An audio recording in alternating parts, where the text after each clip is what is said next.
Hello people of the internet. Last video we implemented how we can toggle between two different materials. Well, I have implemented him to be leopard print, and maybe we want to have more via a slider. So let me exit this, and I'm going to find more. Let's go and find me a zebra print, and I'm going to grab this one.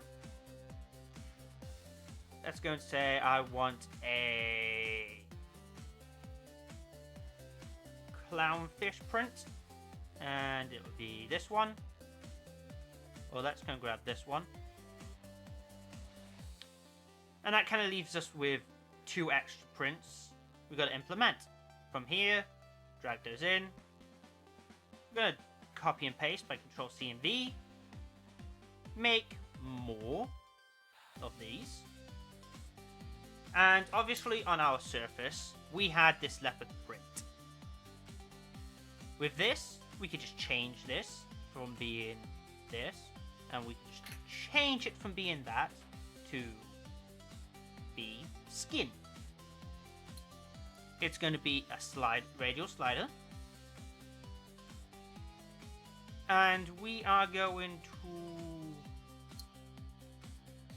go, I'm going to just go and make it. I'll actually have it under the texture.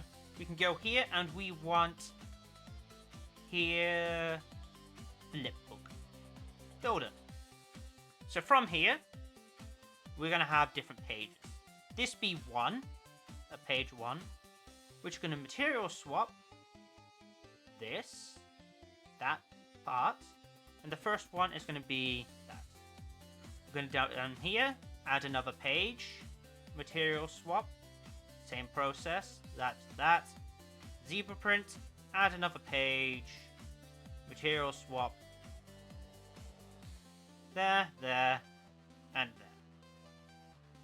So now we have 3 different pages, which is controlled by a slider.